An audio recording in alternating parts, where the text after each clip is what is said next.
The boy couldn't have been more than 7 years old. I remember that because my own son had just turned 7 3 weeks before. And there's something about that age, the way they carry themselves, caught between the fearlessness of childhood and the first heavy understanding that the world isn't always kind. My boy Marcus, he'd started asking questions that year. Real questions. About why some kids at school didn't have dads. About why people got sick. About why his Uncle Jimmy walked with a limp now and didn't fight anymore. 7 is when the world starts showing its teeth. This boy showed up on a Tuesday evening in late October. The kind of evening where the sun dies early and the cold starts creeping under the gym doors like it's got something to prove. We just finished the 6 p.m. fundamentals class, and I was helping one of my white belts, a 43-year-old accountant named Gerald, who'd joined after his divorce, work on his hip escapes. Gerald moved like a man who'd spent 20 years behind a desk, which he had, but he showed up 3 times a week without fail, and that's the only currency that matters in a gym. The door opened, and the cold came in first. Then the boy. He stood there in the doorway, backlit by the parking lot lights, wearing a jacket 2 sizes too big and shoes that had seen better years. His face was wet. Not from rain. There wasn't any. From tears. The kind that come when you've been crying so long, your body just keeps producing them out of habit, even when you think you've stopped. Gerald sat up on the mat. "Coach Ray, you see that?" I saw him. I crossed the gym floor, passing the heavy bags that hung like patient sentries, passing the cage where 2 of my amateur guys were working light technical sparring, passing the wall of photos that told the story of everyone who'd ever bled in this building. 22 years of stories on that wall. 22 years of men and women who came in broken and left whole, or came in whole and got broken, or some combination of both that only makes sense if you've lived it. The boy didn't move when I approached. He just stood there, shaking, looking up at me with eyes that held something I recognized. I'd seen that look in the mirror after my second loss, after my coach died, after my marriage ended, and I realized I'd spent so much time in gyms that I'd forgotten how to live in a home. It's the look of someone who's run out of places to go. "Hey, buddy," I said, dropping to one knee so we were eye level. "You okay?" He shook his head. His lower lip trembled. "You lost? Looking for someone?" Another shake. Then words came, broken and wet. "They hurt my grandpa." The gym went quiet. Conversations stopped. The 2 guys in the cage paused mid-clinch and looked over. Even the music, some old Nas album I'd been playing, seemed to lower itself. "Who hurt your grandpa?" I asked. "The men," he said. "The men who came to our house." I looked over my shoulder at Marcus. My assistant coach Marcus, not my son, though they shared a name and not much else. Marcus was 6'4", 240 pounds of former Division I wrestler, who'd transitioned to MMA in his late 20s and fought professionally for 8 years before his knees gave out. Now he taught the evening classes and managed the front desk and served as the kind of presence that made people think twice about causing trouble. He was already moving toward us, his face set in that expression I'd come to know well over our 12 years working together. The expression that said, "Whatever this is, we handle it." "What's your name, son?" I asked the boy. "Elijah." "Elijah, I'm Ray. This is my gym. You're safe here, okay? Nobody's going to hurt you. Can you tell me what happened?" He told me. It took a while. The story came out in fragments, the way stories do when you're 7 and scared, and the world has just shown you something you weren't ready to see. But I'm used to listening. In this business, you learn that the most important things happen in the spaces between words, in the pauses, in the way someone's hands move when they're talking about something that still lives in their body. Elijah lived with his grandfather, Henry, in a house about 6 blocks from the gym. His mother was gone. He didn't say where, and I didn't ask. His father was never mentioned. It was just Elijah and Grandpa Henry. Had been for 2 years now. Henry was 71 years old and worked part-time at the hardware store on 5th Street. I knew the place. I'd bought supplies there plenty of times. Couldn't picture which employee was Henry, but I knew I'd seen him. 3 men had come to the house that afternoon. Elijah had been in his room doing homework when he heard the front door bang open. He heard his grandfather's voice, confused at first, then scared. He heard other voices, angry and demanding. He heard things breaking. Then he heard his grandfather cry out in pain, and that sound was what sent him running out the back door and down the street, running without knowing where he was going, running until he saw the lights of the gym and the word MMA on the sign, and remembered that fighters were supposed to be strong. Fighters were supposed to help people. He'd been walking up and down the block for 20 minutes before he worked up the courage to come inside. "Did you call the police?" Marcus asked. Elijah shook his head. "Grandpa said not to. He said they'd hurt us worse if we called anybody." I felt something old and familiar rise in my chest, something I'd learned to control in the cage but never fully eliminated. The thing that made me dangerous when I was younger, the thing that got me in trouble, the thing that, eventually, I'd learned to channel into something useful, but I'd never learned to feel nothing. "Marcus," I said quietly, "call Tommy." Tommy Reyes was our middleweight, 34 years old, 16 tuppers for professional record, currently training for a fight in December. More importantly, Tommy was a detective with the county sheriff's department. He'd been training at our gym for 6 years, and he was one of those rare men who could separate the violence of his sport from the justice of his profession. He understood that there's a difference between hurting someone and protecting someone, even when the actions look similar from the outside. While Marcus made the call, I brought Elijah further into the gym, sat him down on the bench near the locker room door, got him a bottle of water and a protein bar from the vending machine. The other guys, Gerald, the 2 amateurs from the cage, a couple of guys who'd been hitting bags, they kept their distance, but stayed close, watching, ready. That's how a gym works. You don't need to be told when something matters. You feel it. Tommy arrived in 20 minutes, still in his work clothes. He knelt down next to Elijah the same way I had, and he asked questions in that patient, careful way that cops learn when they're good at their jobs and actually care about the answers. Elijah told the story again, and this time, more details emerged. The men had been wearing dark clothes. One of them had a tattoo on his neck. Elijah couldn't describe it well, just said it looked like something sharp. They'd been yelling about money, about something Grandpa Henry owed. "Do you know if your grandfather owes anyone money?" Tommy asked. Elijah shook his head. "Grandpa doesn't have any money. We barely have money for groceries sometimes." Tommy looked at me. We'd known each other long enough that we didn't need words. His look said, "This is bad. This sounds like debt collection, loan sharks, the kind of people who don't care about age or frailty, or the fact that a man raised his grandson alone, the kind of people who see vulnerability as opportunity." "I need to go check on the house," Tommy said. "See if Henry's okay.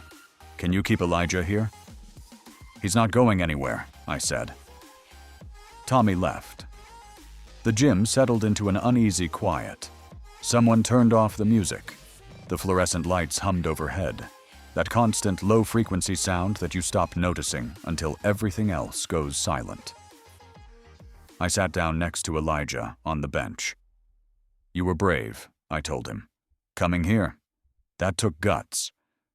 He didn't look brave. He looked like what he was, a scared kid whose world had just cracked open. But I'd learned a long time ago that bravery isn't the absence of fear. It's the decision to move forward anyway. And this boy had run 6 blocks in the cold, alone, terrified, and walked into a building full of strangers because he thought maybe someone here could help. That's the bravest thing I've seen in years. The next 2 hours felt like the longest rounds of my life. Tommy called from the hospital. Henry was alive but hurt. Broken ribs, fractured cheekbone, cuts and bruises that would take weeks to heal. The men had worked him over pretty thoroughly before taking what little cash he had, $47, and leaving with a warning that they'd be back for the rest. The rest of what? Henry wouldn't say. He told Tommy he didn't want to press charges, told him to leave it alone, told him that getting the police involved would only make things worse. I've heard that logic before. I've heard it from women in bad relationships, from guys mixed up with the wrong people, from anyone who's been made to feel that the system designed to protect them is actually another thing that can hurt them. Sometimes they're right. Sometimes the system does fail people. But staying silent never fixed anything either. I kept Elijah at the gym until close to midnight. Fed him dinner from the Chinese place down the street, General Tso's chicken, which he ate with the focused intensity of someone who hasn't had a real meal in a while. Let him watch videos on my phone while the evening classes wound down and the gym emptied out. Around 11, Marcus's wife came by with their daughter Maya, who was 8. Maya didn't ask questions. She just sat next to Elijah and showed him something on her tablet, some game about building houses or farms or something. Within 10 minutes, they were talking, not about grandpas or scary men or hospitals, about the game, about school, about normal kid stuff. Marcus stood next to me, arms crossed, watching them. "What are you thinking, Coach?" "I'm thinking I need to talk to Henry. Tommy said he won't press charges." I know what Tommy said. Marcus was quiet for a moment. "You remember what happened with Darren Locke?" I remembered. Darren Locke had been one of our fighters, back in 2016. Got mixed up with a gambling debt that spiraled out of control. One night, some people came looking for him at the gym. 5 of them. I was there alone, closing up. They made threats. I made different promises. The situation escalated in a way that left 2 of them needing medical attention, and me needing to explain things to the police. I didn't get charged. It was clearly self-defense, clearly 5-on-1, clearly my property and my right to protect it. But the investigation took months. The gym's reputation took a hit. Some parents pulled their kids from our youth program. I spent a lot of nights wondering if I'd handled it wrong, if there'd been a better way. "I remember," I said. "This is different." "Is it?" I didn't answer, because I wasn't sure. The next morning, I went to the hospital. Henry Monroe was awake when I got there, propped up in a bed that seemed too big for him. He was a small man, maybe 5'6", thin in the way that old men get when they stop eating enough. His face was swollen and purple, one eye nearly shut, and when he turned to look at me, I saw the same wary calculation I'd seen in Elijah's eyes, the same assessment. Is this person safe? "Mr. Monroe, my name's Ray Delgado. I own a gym over on—" "I know who you are," he said. His voice was quiet but steady. "You kept Elijah last night. The detective told me." "Thank you. He's a good kid. He was scared for you." Henry's expression shifted. Something that might have been shame, might have been grief. "He shouldn't have had to see any of that. I sent him to his room. Thought I could handle it." I pulled a chair up next to the bed. "Mind if I sit?" He gestured weakly. I sat. "Who were those men, Mr. Monroe?" He was quiet for a long time. Outside the window, the October sky was the color of old concrete. Somewhere down the hall, a machine beeped steadily, marking time in a place where time meant everything and nothing. "It's a long story," he finally said. "I've got time." So he told me. 2 years ago, when Elijah's mother left, Henry had been retired and living on Social Security, just barely making it work. Then suddenly he had a 7-year-old to raise, and just barely became not enough. He needed money for food, for clothes, for the extra room that had to be heated, for school supplies, for all the invisible costs of keeping a child alive and growing. He went to the banks first. They turned him down, Too old, no income, no collateral worth mentioning. He tried credit cards, but his credit was shot from medical bills after his wife passed. He was running out of options when someone at the hardware store mentioned a man named Vincent. Vincent wasn't a bank. Vincent was something older and simpler and much more dangerous. He lent money without credit checks or paperwork. He just asked for a little more back than he gave, and he asked regularly. And if you missed a payment, the amount you owed grew, and grew, and grew. Henry had borrowed $3,000.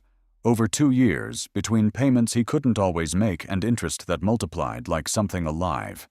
That 3,000 had become 11. Vincent's men had come yesterday to collect.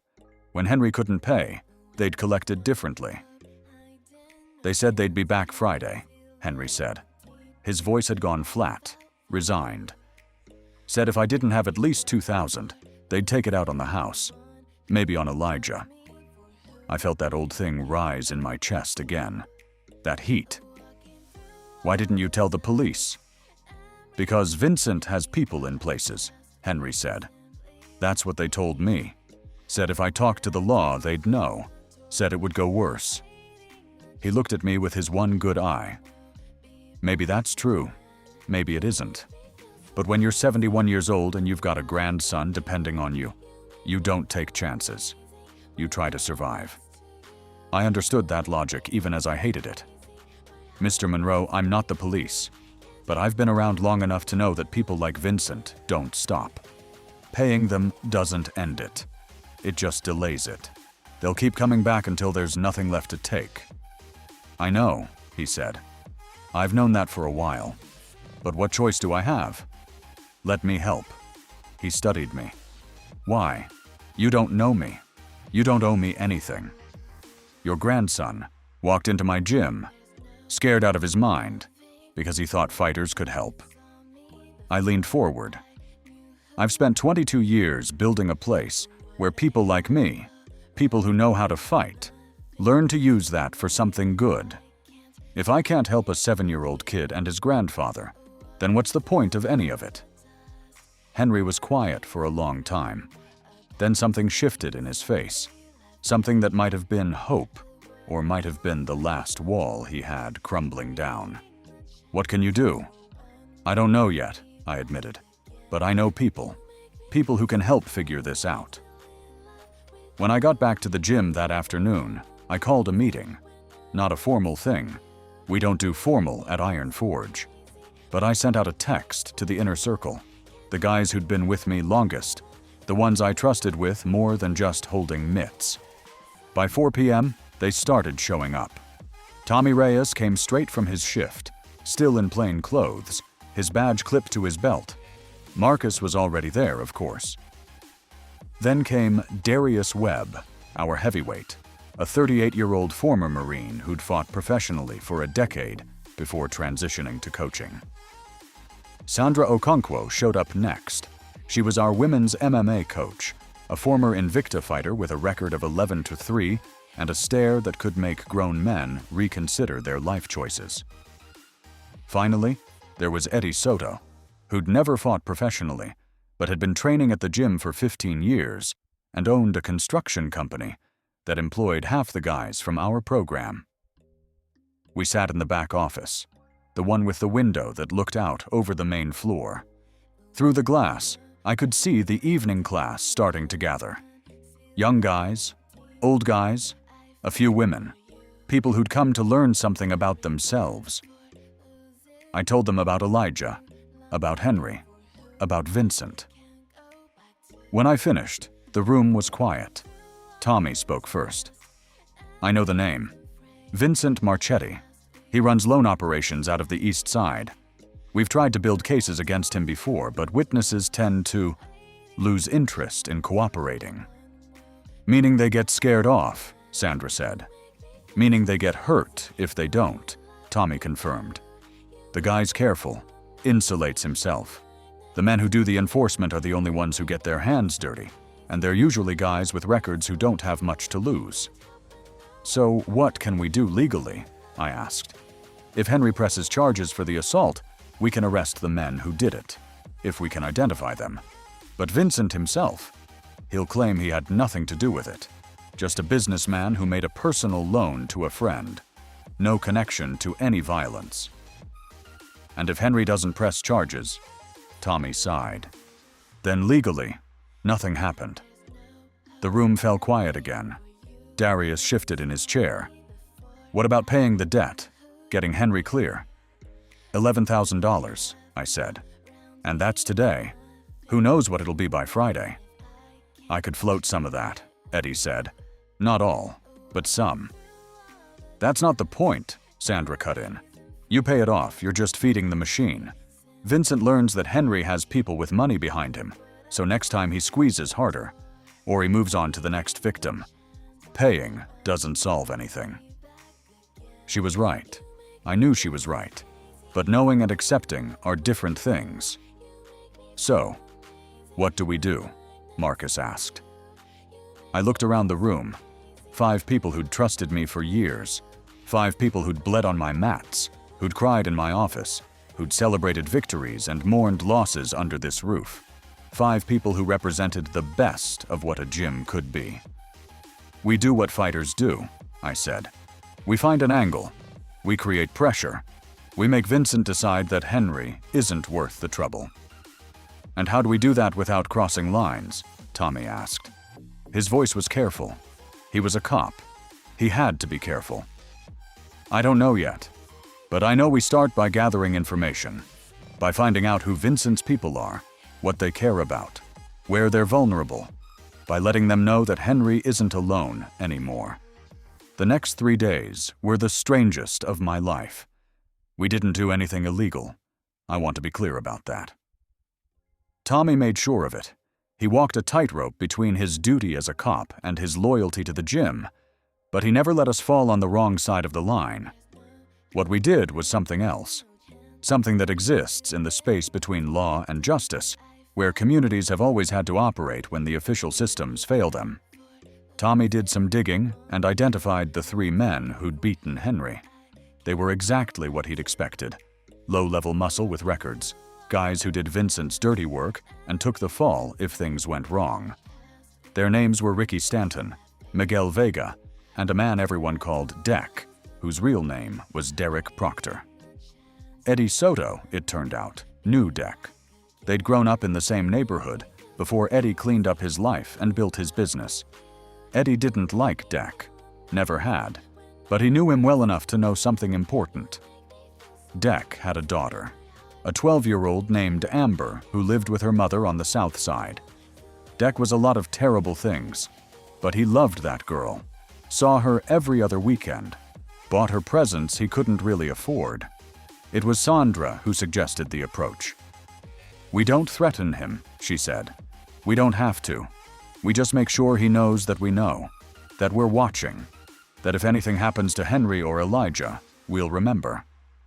That's still a threat, Tommy pointed out. No, Sandra said. A threat is when you say you're going to do something.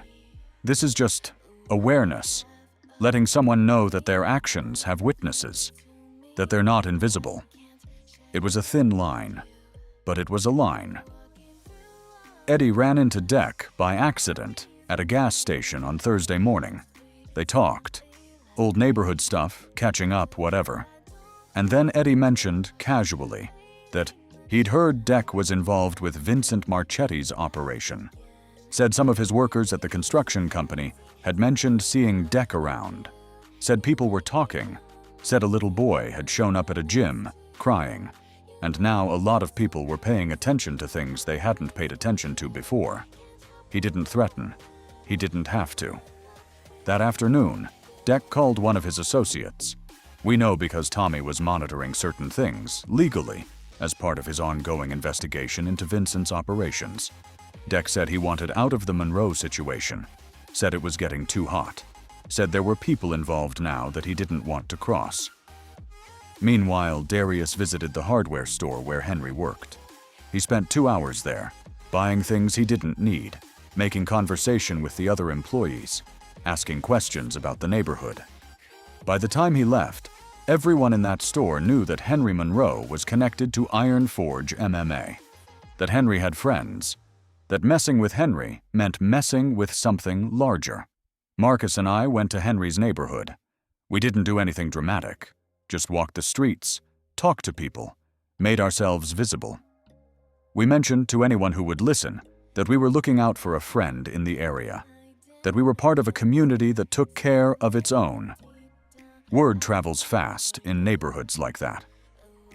By Thursday night, we heard back through channels that Vincent was asking questions. Who were these gym people? What did they want? How far were they willing to go? The answer was, far enough, but not too far. Friday came. Tommy had arranged for a patrol car to make regular passes by Henry's house. Nothing official, just a cop he trusted doing him a favor. Eddie had 2 of his workers camped out in a van down the street, ostensibly taking a lunch break that lasted all afternoon. And I was inside the house with Henry and Elijah, sitting at their kitchen table waiting.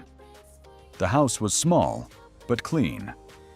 Henry kept it immaculate despite his injuries.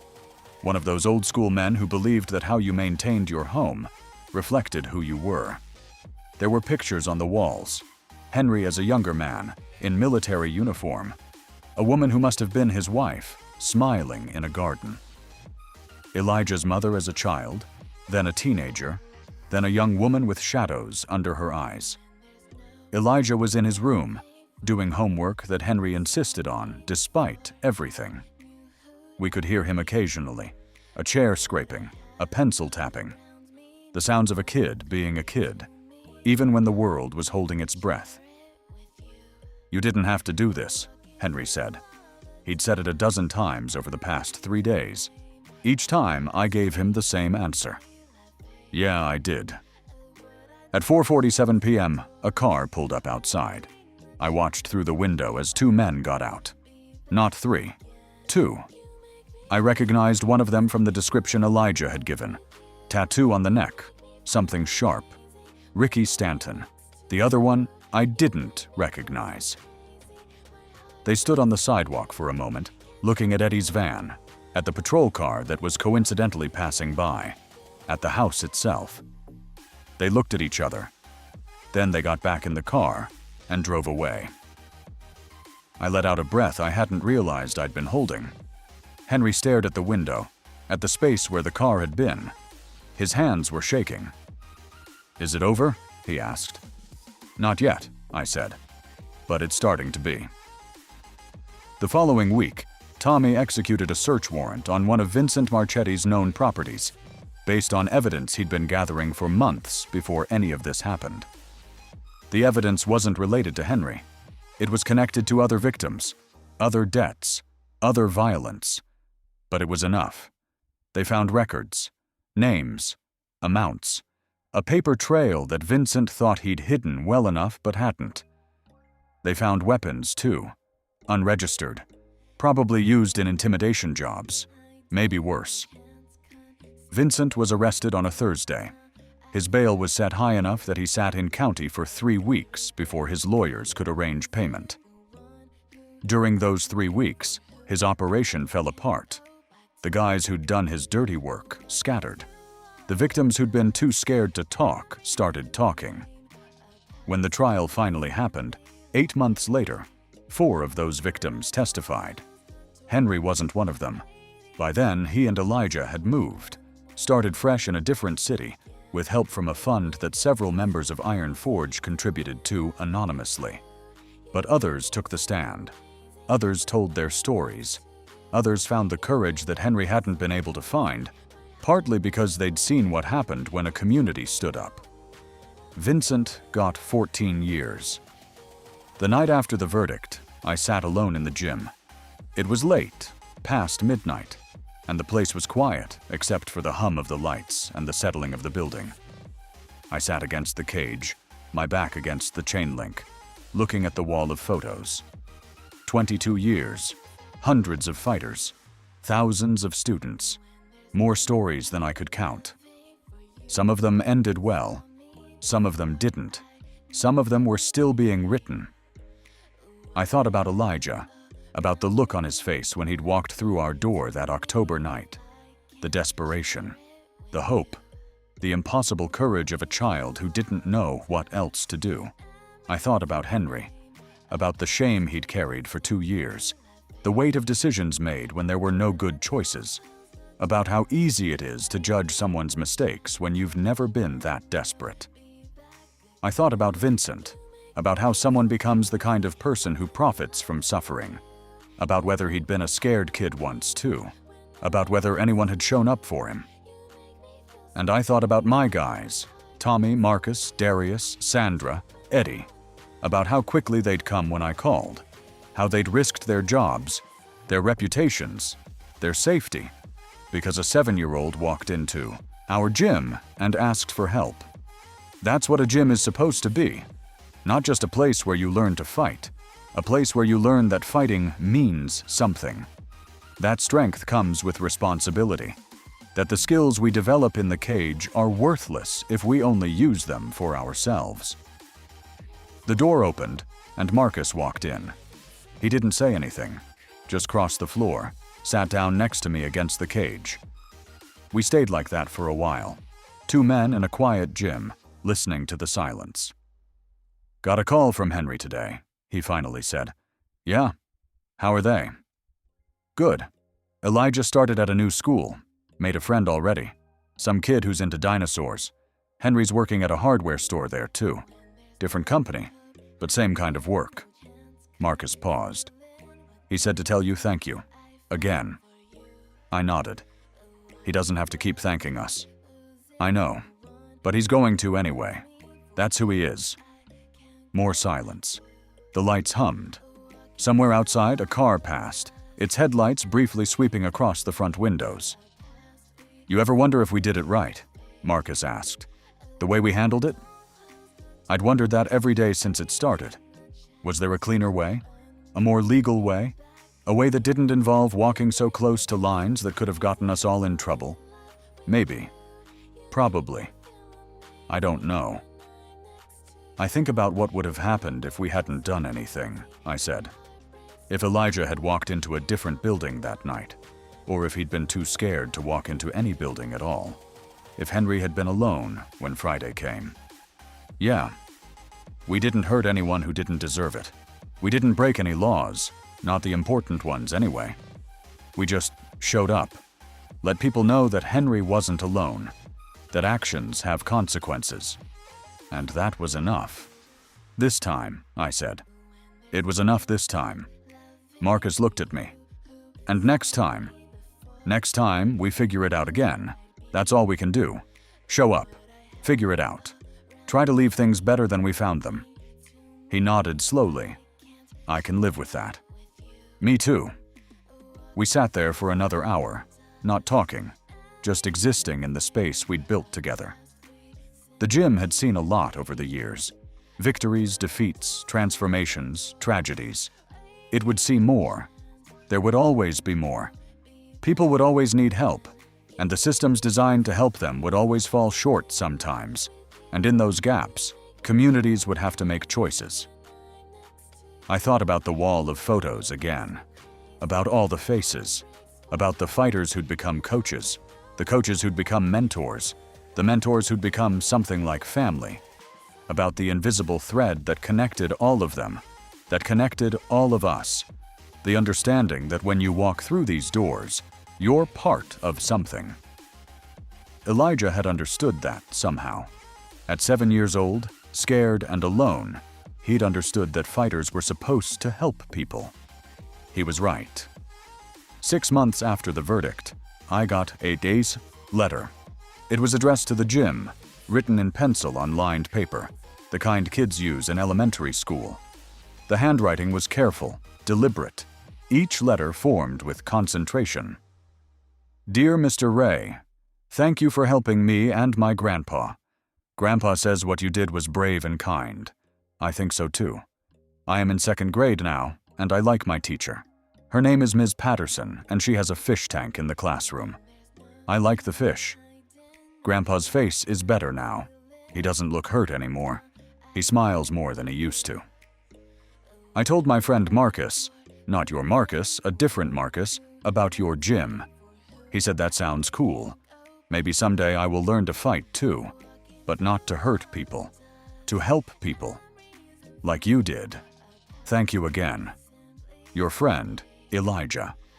I read it 3 times. Then I pinned it to the wall in my office, next to the photo of my son at his first jiu-jitsu tournament, next to the certificate from the athletic commission, next to the letter my old coach wrote me before he died.